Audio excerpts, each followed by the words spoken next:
Colin, welcome to the Pool Operators Club podcast. You've been involved in the commercial pool industry now, I think, for longer than me and Martin can remember. It's probably quite a while.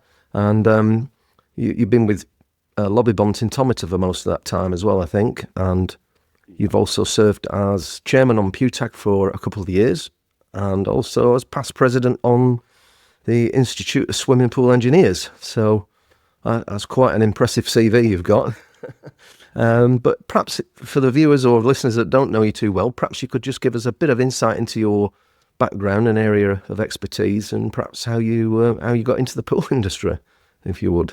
Yeah, I'd welcome to. I've actually been in the sort of water testing industry for the best part of 35 years.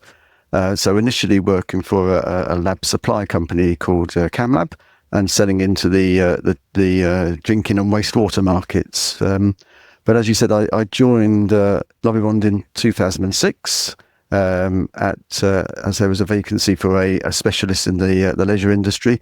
Not done much in the leisure before, but quickly picked it up, and it's quite an interesting area to be working in. And my passion really is to make sure people know the importance of testing. And make sure that testing is carried out correctly and not just seen as, oh, we've got to do some testing. It is important. Yeah. And as I mentioned when I do talks on it, water's the only thing within a pool that contacts everything else in the pool. So if the water's wrong, it can cause not just health issues, but plant issues as well. And as you said, I was president of ISPE about 5 years ago now, and I've just stepped down as being chair of PewTag after 2 years, and now celebrating 19 and a half years at Lovibond. So quite a history. You're a busy man. Yeah. And you have some background in biology as well, do you? Yeah, my degree was it was a day release when I was working for the University of Cambridge. It was an MI Bio at the time, specialising in microbiology, and for a little while I worked in a lab within Cambridge University that did all the microbiology testing for the Cambridge Water Company, which didn't have its own lab. So Cambridge Water Company was a small company supplying drinking water to the city of Cambridge. I don't know if it still exists or if it's been swallowed up by Anglian Water now, but so that's my background was microbiology. But we're talking about 40 years ago now, so things have changed. Yeah. Well, so it's a good background, isn't it? And solid, which is great. So I suppose we'll have to get into our first sort of question, really, which is where does sulfate come from? So we're going to talk about sulfate really and focus on sulfate for this podcast. So where does it come from, and when does it become a problem really for pool operators? I'd love to know your opinion on that one. Right. Well, sulfates can come from natural sources, and a lot of mains stroke drinking water, which obviously most swimming pools are filled up with, will contain small levels of sulfate. If you're using, should we say, a borehole or some sort of other water supply, that may have sulfates in it because they came from natural, from the surroundings. And then the sulfate levels can build up by the chemicals we add to the water to control things like pH through by sulfates, sulfuric acid. We might be using aluminium sulfate as a flocculant, and obviously, there's the non-chlorine shock, which is monosulfates, normally based. They're all adding sulfates to the water. And then the unfortunate thing is if you don't do enough backwashing or enough dilution, the sulfates, along with the TDS, the totally dissolved solids, build up. And once they get to a certain level, sulfates can be an issue. I think the PewTag guidelines is 300, but it's an issue basically. Yeah.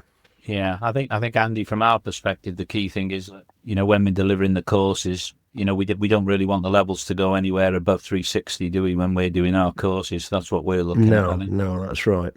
And I guess the main reason for this, isn't it? As we all know, it just increases the aggressiveness of the water, or let's say sulfate is just aggressive in itself, isn't it? And it can attack not only ceramics and concrete, but steel as well, I believe. That's right. Yeah, sulfate's a very aggressive chemical when it's in the water. So you're quite right. It will attack concrete. It will pit concrete, and it can cause structural damage in concrete. So normally the route of attack would be through untiled pools, would be through the grout. It would then start removing the tiles or making the tiles crack or snap. Then it would get to the concrete base, and then it can cause all sorts of damage. But as you said, it would also attack things like plastics and steel and cause pitting. So it's quite a nasty that's nasty to have within the water, and it can cause lots of damage. And on another, it can also aid scale forming. On the other hand, via the formation of calcium sulfates, which can cause scale forming and a sort of layer on surfaces. So it's you don't want it. Is basically is what we're saying, or you don't want much of it. Put it that way. Yeah. Is calcium sulfate the really difficult scale to remove? I think it's quite a hard scale, isn't it? It is, yes. It's sort of. I think sometimes people refer to it as gypsum as well. And so it is quite a hard scale, and it sort of can cause a layer around the pool. So it's quite difficult to remove. So, yeah. I don't know, Martin. We've heard before, haven't we, that there's also been reports from injuries to swimmers. Cut feet and things like that, where they've cut their feet on tiles and then on closer inspection, you discover that the tile, ceramic, if you like, under the glaze has been eaten away. It's exposed the sharp glaze of the tile, the edge of the tile. Yeah, it's cut the foot, And people catch their toes on that. So, it can be hazardous if it goes unspotted. Yeah, it's quite nasty. Yeah. Some people have had some really bad cuts with, if they've been infected with the sulfates and what have you as well, butts going septic and all that kind of thing as well. So it's a common kind of thing in the pool industry, I'm afraid. Yeah. And I don't think it gets tested for, does it? Sulfate, when we're doing our courses and going around, we rarely see sulfate test kits, do we? No, obviously from Colin's perspective as well, he'll go into the details of testing kits and this, that and the other, but the general rule of thumb with us is that, if you think you've got a problem with sulfates, then you should be testing weekly. Once those parameters are kind of like dropped, then you can go to monthly. But the general rule of thumb is that if you think you've got an issue with sulfates, you should be testing on a weekly basis. I suppose especially if you're adding it to the pool, if you know you're adding sulfate through one of the most obvious routes. Well, you're putting chemicals in, as Colin quite rightly said, the use of flux and things like that. I mean, as we say, it's not an idiot's guide at the end of the day, but a word aluminium sulfate hints at the fact that there's sulfates present. Yeah. Polyaluminium silica sulfate. Yeah. There's a sulfate in that. Sodium bisulfate, there's a sulfate in that. So again, sometimes in our industry in particular, reference to the product that you're using can tell you that you might have an issue with something within that name. Yeah, exactly. And also a lot of people using, they maybe shouldn't be using cleaning products near the pool side, but when they do, often they contain sulfate as well, I think, don't they, Colin? They do. Yeah, there's sulfates in a lot of cleaning products, and as you said, if they're using them poolside, some of that product is going to be washed into the pool water, and add to the sulfate levels. We've got regard to testing. Yeah, weak testing. If you feel there's an issue, should be carried out. Very few people do. There's only one. I won't name. There's only one chain that I know that tests sulfate regularly, And as Martin said, if you've got problems with sulfates, you really need to start looking at the chemicals you're using and think, is there an alternative that doesn't include sulfates? Yes. Yeah. Sulfates can be found in all sorts of things, and it's better to check the SDS if you're having issues. Just for people's reference on that, when Colin says an SDS, he means a safety data sheet applicable to that product. Yeah. So in terms of that, the key thing is, anybody from a legal perspective that's supplying you a chemical should be able to produce an SDS. And if you're buying chemicals or what have you from any company that can't provide you with an SDS, I'd question whether you should be using that company. Yeah, absolutely. I mean, my experience with sulfate is that I've had a few sites over the years where, some have had much higher sulfate levels than you would anticipate, and but quite often it seems to correlate to poor water quality. And, it's perhaps a site where you've got poor filtration, and you might be because it's poor filtration, you might be using more disinfectant. And of course, if you're adding more caustic disinfectant to the water, then you're going to need more pH correction, which is another route for increased sulfate levels, isn't it? Indeed, so in a way, in a way, it almost comes back to basics, doesn't it? That, if you've got good quality filtration and flocculation, water quality, then you're less likely to suffer from sulfate problems, probably. Yeah, I agree. Yeah, good disinfection, good pH control, good dilution rate, and you should be able to keep the phosphate levels to a minimum, because you, in theory, will be adding less chemicals, so you're less likely to have an issue. Yeah, I get that. I mean, we do some examples on courses, don't we, Andy, when we got it? I mean, we got a classic example of a hotel with the source water side of it. They're testing for sulfates. They're getting a 6 milligram per litre reading on the sulfates, which is great, but they're using sodium bisulfate, and they were still using alum in terms of a flocculant and what have you. And they started testing again on the basis of those products and what have you, and their readings went up to 1,582 milligrams per litre for sulfates present. Right. So, that's just an example that we use on our courses. And in terms of that, it just shows you the product is key, isn't it? The product that you're using. Like you say, there are flocculants out there with sulfate in, and some aren't. Some are chloride based, aren't they? Really. So it's choosing wisely, I guess. Well, I remember a few years ago, I was at a PUTAG conference. You were probably there, Colin, and I can't remember who it was that was speaking, but they mentioned that where you've got a combination of high sulfate levels and high chloride levels, in other words, probably TDS, it makes the water much more aggressive, the combination of the two. So if you've got high chloride and high sulfate, have you seen that? I have, yeah. If you've got a mixture too, you have a lot of aggressive water there, and it certainly will start. People initially or traditionally think of sulfates as being something that's going to attack tiles and grout and concrete, but you must remember, once it mixes with chloride, it will go after anything, and even stainless steel fittings will be pitted and made to look unattractive. Is where plastic is also a target. Metal within heat exchangers would be a target. Yeah, so you would have all sorts of issues if you had a mixture of both of them. And as you said, the indication if the TDS level started creeping up and up and up, it would be worth then testing for other things individually, as it were. So, you're quite right. Yeah. I mean, just sodium chloride, if you like, as one of the salts on its own it's an incredibly searching chemical, because it's the molecule side. It can get into the smallest cracks and orifices and in steel and other materials, and it's almost creating a pathway for sulfate, if you like. It can be, incredibly it does, searching stuff. Yeah. Almost like a deadly combination. You've got one showing the way in and the other one taking advantage of it. And I wasn't aware that it was so aggressive against plastic either. What kind of effect does it have on plastics? It's more of a pitting type effect, so it's not going to sort of cause major cracks or anything, but it will pit the plastic mainly on the surface, as you said, similar to what the effect you saw on the coating on tiles. It would sort of pit at it at the surface.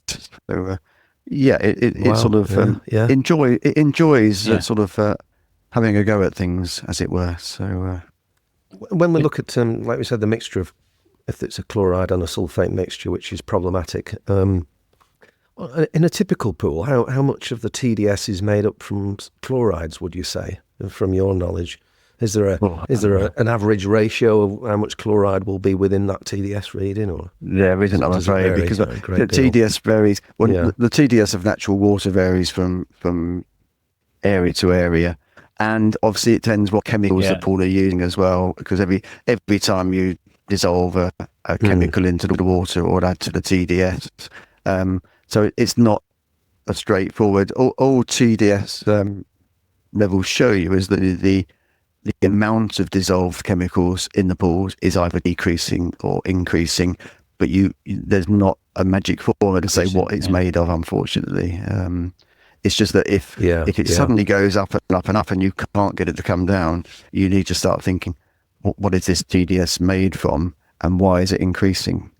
Yeah, it's a good warning sign, isn't it, really? So, okay. So what if we want to test for sulfate, what kind of methods are available? Is it photometer based, or are there simple kits available? I think I've been using a simple kit, but I didn't know whether they were available in other forms. There's really two ways of measuring sulfate. The sulfate test or the sulfate tablet is one of the anomalies of testing tablets, in the fact that the sulfate testing tablet does not form any colour.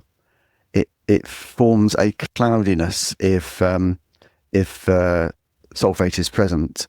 And the traditional way is to use something like this with a tube of a disappearing dot. So it's a double assembly. You would fill the tube with 20 ml of water, add a tablet. If there's sulfate present, it goes cloudy. You would then put I'm trying to show that, the tube with the dot in it, and you would push the dot up or down. The key thing there is up or down, not a mixture of both, because the eye see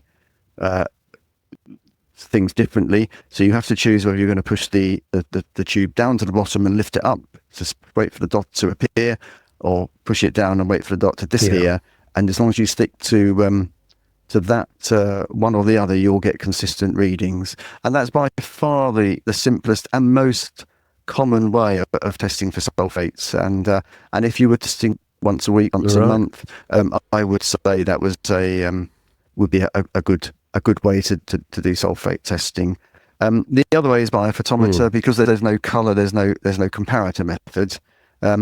And so with the sulfate, same tablet, it forms a cloudiness, which the photometer then measures the absorbance of that cloudiness and turns it into a sulfate reading. So not quite the same as how the other photometer tests works, but it's measuring a colour. But you would be looking at one of our PM630 series of photometers to do a sulfate test. It doesn't appear on the smaller units that are geared up at the sort of major water testing, the chlorine pH, etc. But again, a very easy test, a higher end, an easy and reliable test to do. But again, you've got to remember, it's not measuring a colour; it's measuring a cloudiness. Probably apart from the cyanuric acid, the only test that use cloudiness rather than colour to do the reading. Yeah. I think the other thing is with that, Andy, is to make people aware that we'll put a link on at the end in terms of people accessing and some details about the equipment that Lovibond Tintometer can supply and what have you. But I mean, in fact, in terms of the cost side of it, Colin, then obviously the tube that you put up there before is far cheaper than buying a really expensive testing kit. It is. It's I think it's around about £50 to £60 for the setup. Sounds a lot, but it's not much. And then there's just one tablet a test, so it's not a huge outlay after that. And it's a very quick and reliable and easy test to do, to be perfectly honest. So it is, if you were, we would recommend it's weekly, monthly at the very least, but hopefully weekly. So picking up one of these tubes and doing the test is something that can be easily added onto the testing procedure, to be honest. And considering the damage that sulfate can do if it goes undetected, which can could amount to tens of thousands of pounds, couldn't it? With sulfate problems going undetected, the tile damage, the concrete damage that can occur, and it's what we call it's almost like the silent assassin, isn't it? It is. You won't really know about it. You won't really know about it until it's too late, almost. If you're not measuring it. And it's the other thing is, guys, I suppose it's hard to regionalise as well, isn't it, in terms of content from source water and all that kind of thing. You just, it's not like hard water, soft water areas and all that. It's hard to put a finger on it, isn't it, in terms of where you might be affected in the country, I would have thought. A lot depends on the source water, but it's the biggest thing is the chemicals being added. I've seen levels of at least 700-800 in a pool that did have lots of concrete damage on the floor of the pool, and they were still adding sulfates as their pH adjuster. They just needed to change the ratio. Well, that example I gave before, that one going up to 1,582, that's a belter, that, isn't it? That's twice what you just said. So they had huge issues. And the limit on the tube test and the photometer test is round about 500, I believe. But once you're above that, you've got problems anyway. You don't need to know if it's 5, 6, 7, 800. You just need to know you've got to do something. No. So, it's bad. Yeah. And with a lot of our things, going back to our pool plant background and what have you, I mean, we're just coming back to the key phrase of solution to pollution is dilution at the end of the day. Indeed. The only way to get rid of it is dilution. Especially with your high readings, high TDS, high sulfate levels, let's keep it basic for the people that are watching in. The solution to pollution is dilution. It's as simple as that. Yeah. And is there anything that can interfere with the sulfate test at all, Colin? Is there anything, conditions in a pool that might influence the test otherwise, or not really? It's a fairly robust test, to be perfectly honest. So I said it's quite limited how high it can go. But then if you get to the maximum range, you're in trouble anyway. But apart from that, it's a fairly robust test. And I said it's also limited on the photometer, because how photometers work, once the cloudiness gets to a certain level, it really can't see anything to go any further anyway. So it's sort of got to its maximum. So with photometers, they will just go high. They'll just say high. They won't give you a reading. They'll just say it's over range. But it's a fairly robust test, and there shouldn't be much. You wouldn't, found in a normal pool would not interfere with the test. Right. Yeah. That's good news. That's good news. I mean, also, while we're on the subject, there is also a simple kit available for chloride testing. If somebody wanted to do that as well, if they wanted to check their chloride levels, there's also a mini kit for that, isn't there? There's a mini kit for that, and this one, there's a couple available. The most reliable and easiest to use is the old tablet count test. So similar to what people maybe are used to with alkalinity and calcium hardness. You take a test. I think it's just one tablet. And you add the tablet until there's a colour change. And like with the other tests, it's the number of tablets minus, I think it's probably the same, number of tablets minus 20 times 40, that's the usual calculation, is the level. But so it's a very, very, very similar test. And again, easy to use and reliable. As long as you can count. And obviously tell the colour changes as well. That's indeed. Yeah, so don't attempt it if you're colourblind. No. I think the discussion sort of highlights as well how important it is at the outset. So if you're thinking of planning or building a swimming pool, is to look at the mains water or your water source carefully, isn't it? To see is it hard or soft. Choose the right chemicals for disinfection and pH correction equally. So I know a lot of hard water areas in the country tend to have to use mineral acids, but obviously there's hydrochloric acid, which won't add any sulfate, but sulfuric acid adds an enormous amount of sulfate. It does, Although it's a cheaper product, it might be a cheaper product to use, but there may be penalties. I think that's in the long run it could be. And that's where we've got to be careful in these. And we've got to be careful in the economy, in the days of the economy, and that now people are rightly or wrongly going for the cheaper option. But it's the problems that cheaper option might cause. Yeah. I don't know. It seems that 20 years ago there was hardly any sulfuric acid around, and now quite a lot of pools seem to be using it. There's a lot. It's coming back quite strong. I don't know where it sort of popped up, whether it was just cost. I don't know. What are your thoughts on that, Colin? Do you think it's just because it was a cheaper product? Or? I mean, Martin, I'm afraid that is the answer. It's a lower cost. It as you said, it suddenly became more readily available at a lower price, and people switched to it, thinking, as you said, it can add lots and lots of sulfate to the water. But rather than looking at the bigger picture, it was looking at that we can save money this way. So I'm afraid that I think its cost is the driving factor. And I agree. I mean, the other thing that ties into all this now, in terms of the, we got the bisulfate as well on the pH correction side, and obviously the increased usage of CO2 as well, in terms of potentially a better product in terms of the control of the sulfates is concerned as well. Yes, That's a lot of soft. If you're in a soft water area, then CO2 can be a good option, can't it? I think it's only really limited by alkalinity, I think, isn't it? If you just got to be wary that your water hardness doesn't go above 300, because then if it does, then that becomes ineffective as well. So it's just a case of keeping an eye on all these readings and all these ranges.